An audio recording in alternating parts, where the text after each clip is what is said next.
I'm participating in a collaboration hop between Trinity Stamps and Kendra's Card Challenge, and today I'm going to be playing with my one and only stamp and die set, as well as this heart swirl die set from Trinity Stamps.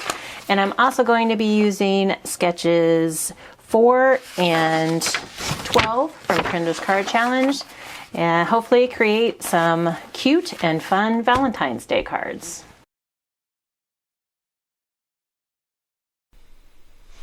I have all of my pieces already cut and ready to go. We're going to start with sketch number 4. I just have some cardstock and papers, older papers from my stash. I stamped out one, like the female gnome from the stamp set, and just did some basic coloring of her. And I also stamped out the sentiment, "To know you is to love you." I'm going to add adhesive to all the backs of my pieces, and I'm going to mat the paper on white cardstock before putting them onto my card base, which I did emboss with an old embossing folder that's got some hearts on them. So this is a hop with both the Trinity Stamps design team and the Kendra's Card Challenge design team. So hopefully you will see some really fun and great projects using the new Trinity line that came out in January. Then after you've gone through all of the videos in the playlist below for the hop, you can come back and fill out the form that is linked in the description box below and have a chance to win a prize from Kendra for the Kendra's Card Challenge. Since I am putting these on an embossed background, I did want to add some double-sided tape just to make sure they're going to stick on that raised surface. I used my ATG in the middle, and then I wanted to make sure the edges stuck, so used some score tape, and I'm going to burnish that down, and then can start layering them on to my embossed card base.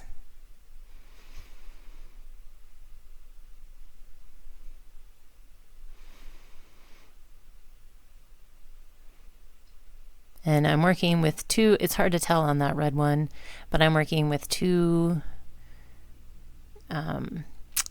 patterns that have like an up and a down, so that I had to make sure that both of my patterns were actually facing up and not upside down, because I have done that before. So, and I don't know that it really, well, I guess it kind of mattered on the heart one, that pink and white, the stripes there at the top, they were just going to go at an angle either way. So, and then I just have some more light pink pattern paper for that center square there, and then we'll place my gnome there on that center square. But first I wanted to use one of the tiny little stamps that comes in the stamp set, just XOXO, and I'm going to stamp that into the little heart that the gnome is holding, like she's either got a sign or a Valentine, something like that. Fits perfectly in there. There's quite a few different stamps that would work great. Some little tiny stamps, and the die set will actually cut out the sentiments as well, so that's really cool. And I did go ahead and die cut the gnome and the sentiment using the die set. So I'm going to put her on, and then I will add my sentiment there to the bottom. And as I was putting this together, I realized it was going to need a little bit something else, so I also end up pulling in some of the bubbles that Trinity sent with their January release. These are the iridescent pale pink bubbles that I'm using, and I just thought that even though there was some dimension on my card mat, it just needed a little something extra. Because my card mat is embossed, I'm also going to add some score tape around the edges of that before I adhere it to my A2 card base, just to make sure it's going to stick. Again, one of the nice things about Kendra's card challenge sketches are that you don't have to make the whole set of 15 at one time if you don't want to. If you really like one of the sketches, you can easily just make one. And she gives you the dimensions for the individual cards on each sketch as well. So that comes in handy at times. I always like to kind of audition where I might want my little embellishments before I actually glue them down. So you'll see me kind of fiddle and move these guys around a little bit.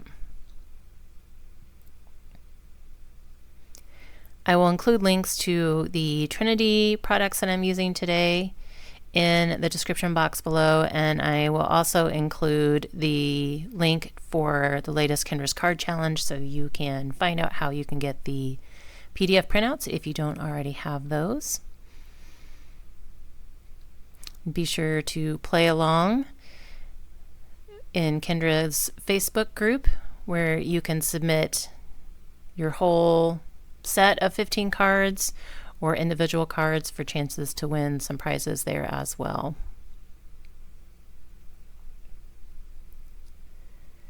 Get these last few glued down and then my first card will be complete.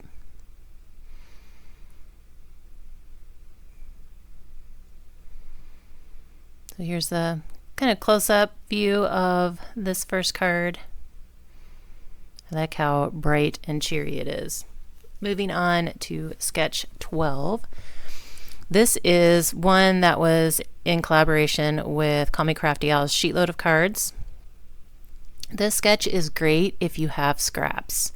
I did not use scraps necessarily for this card, but it would be a great one to use up some scraps.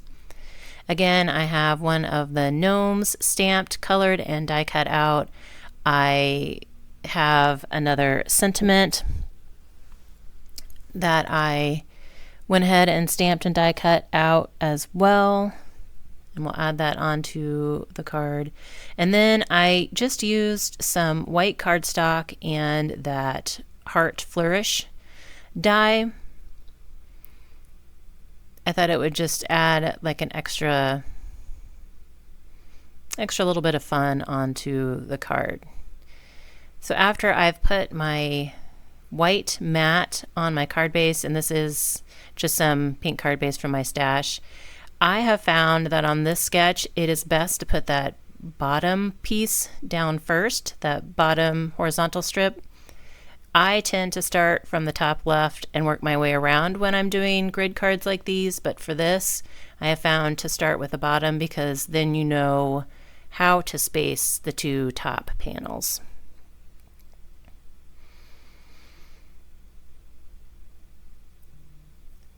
So that's actually an interesting question. Like I said, I always start from the top left and kind of work my way around clockwise. If you're putting a card together like this, how do you normally go about putting like grids together? Do you have a starting point, or do you just start wherever you feel at the moment?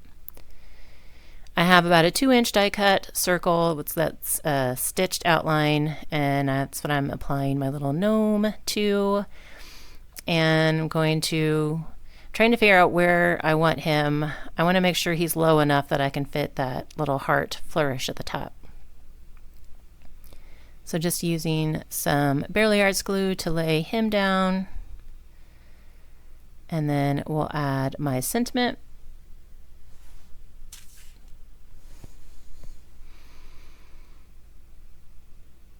And then we'll also add my flourish, and it is going to go off the edge of my card mat, so I'm not going to necessarily add glue all the way to the ends of the flourish. I'm going to be trimming it off to fit. But I think this is one of my favorite dies. I love that heart flourish. I see myself using that a lot in the future. So once that's down, I can trim that off and add my card to a card base. Again, please be sure to check out the playlist in the description box below for all of the videos in today's hop.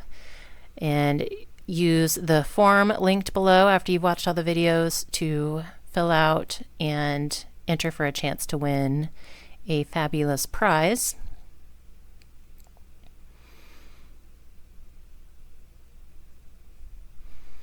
But there's my final card, and we'll get a close-up of both cards together. I do want to say thank you so much for your time today, and I hope you all have a very crafty day.